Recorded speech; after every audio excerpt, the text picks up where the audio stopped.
Ambyar, Akbar, dan JK tidak usung Anies.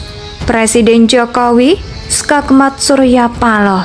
Mampus, makin stres aja nih. Saya yakin Golkar akan dengan cermat, akan dengan teliti, akan dengan hati-hati, tidak sembrono dalam mendeklarasikan calon presiden dan wakil presiden 2024. Dan saya juga meyakini bahwa yang akan dipilih oleh Partai Golkar, capres maupun cawapres, ini adalah tokoh yang benar. Silahkan terjemahkan sendiri. Tapi juga saya titip pesan, jangan terlalu lama-lama. Kalimat Pak Presiden itu kalimat bersayap. Intinya memberikan pesan kepada partai-partai lain, ojo ke susu. Tapi juga memberi pesan kepada yang lain, jangan juga lama-lama. Harus lihat timing yang tepat, kapan kita memulai langkah, kapan kita memulai pertarungan. Tentu saya pertarungan diharapkan adalah pertarungan yang kemudian bersaing, tapi nanti harus juga siap bersanding. Tentu Pak Jokowi sebagai presiden paham, sudah sangat maklum, lama dan cepat itu beliau sudah bisa mengetahuinya. Dan itulah yang sebetulnya diingatkan untuk memilih pemimpin yang tepat dalam berkaitan dengan untuk mengatasi problem-problem ke depan, mengatasi persoalan-persoalan bangsa ke depan kelak. Indonesia sejak dulu kala tetap dipuja-puja bangsa. Ketika mendeklarasikan Anies sebagai bakal Capres 2024, padahal banyak sekali kritik terhadap kinerja Anies ketika menjadi Gubernur DKI Jakarta. Hasil kerja nyatanya saja masih dipertanyakan. Nasdem yang merupakan bagian dari pemerintah Presiden Jokowi mestinya juga tahu bagaimana enggannya Anies bekerja sama dengan Kementerian PUPR dalam penanganan banjir. The best dari mana? Dari Stadion GIF yang pagarnya ambruk itu, atau Formula E yang sampai sekarang belum juga dikeluarkan perhitungan untung ruginya. Artinya mengusung Anies sebagai capres bisa dikatakan lebih berdasarkan alasan politis ketimbang prestasi dan kinerja Anies sendiri. Karena Nasdem ingin mendongkrak elektabilitas partainya yang terus saja melorot. Berharap bahwa dengan mengusung Anies, maka akan ada peningkatan angka elektabilitas menjelang pemilu 2024.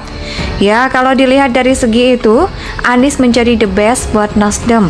Karena the best yang sesungguhnya yang merajai survei dan lebih tinggi angkanya dari Anies, yaitu Ganjar Pranowo, bisa jadi menolak ketika dipinang oleh Nasdem. Oke lah, Nasdem sudah memilih untuk mengusung Anies. Harusnya Nasdem sih tahu diri untuk segera memboyong keluar 3 menterinya dari kabinet Presiden Jokowi. Jangan berlagak nggak tahu bahwa Anies ini berada di kubu yang berseberangan dengan Presiden Jokowi. Anies ini kan jago kata-kata, memusuhi Presiden Jokowi. Kubu 212 yang di dalamnya ada mantan HTI, mantan FPI, sampai saat ini dan nanti. Tiap kali demo pasti dengan tuntutan-tuntutan utama untuk menurunkan Presiden Jokowi. Seperti rencana demo mereka nanti pada tanggal 4 November. Kemudian partai politik yang sedang didekati Nasdem untuk berkoalisi mengusung Anies adalah PKS dan Demokrat. Semuanya partai oposisi. Kita yang lihat sih malu ya. Namun Nasdem tetap saja berkeras bahwa mereka ini masih berada di sisi pemerintahan Presiden Jokowi. Sampai-sampai mengungkit bagaimana pendukung kebijakan Presiden Jokowi dalam mengurangi subsidi BBM. Seakan-akan mengungkapkan ada hutang budi Presiden Jokowi sama Nasdem. Saya bacakan ya perkataan Surya Paloh. Saya sambil bercanda bilang sama Pak Jokowi, Bapak Presiden kita punya 7 fraksi koalisi pemerintahan. Ini kebijakan kenaikan BBM, 6 fraksi tidak sepakat, hanya 1 fraksi Partai Nasdem yang sepakat. Ini kalau tidak operasi yang paling tolol atau paling loyalis, tidak mungkin begini.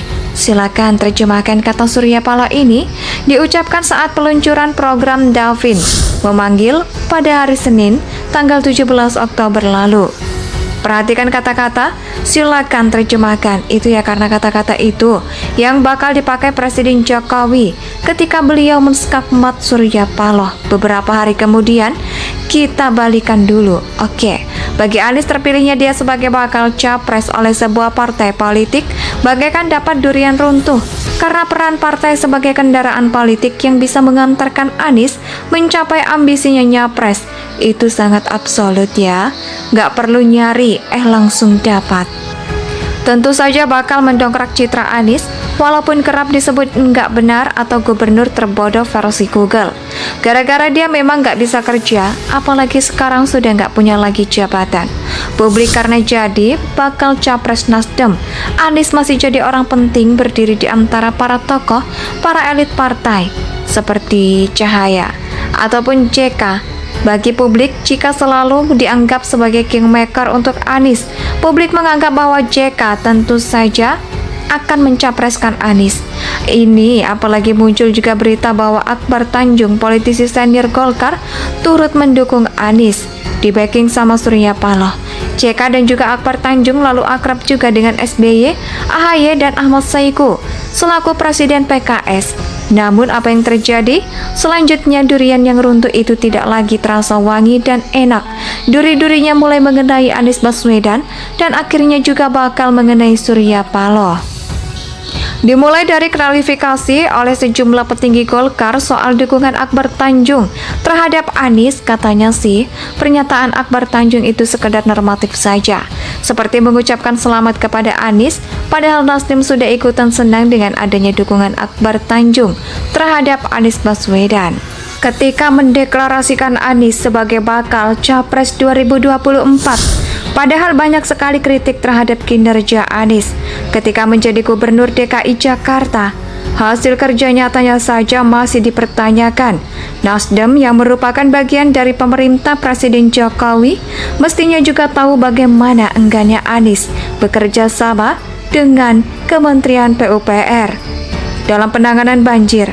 The best dari mana? Dari Stadion GIF yang pagarnya ambruk itu, atau Formula E yang sampai sekarang belum juga dikeluarkan perhitungan untung ruginya. Artinya mengusung Anies sebagai capres bisa dikatakan lebih berdasarkan alasan politis ketimbang prestasi dan kinerja Anies sendiri. Karena Nasdem ingin mendongkrak elektabilitas partainya yang terus saja melorot. Indonesia tanah air beta,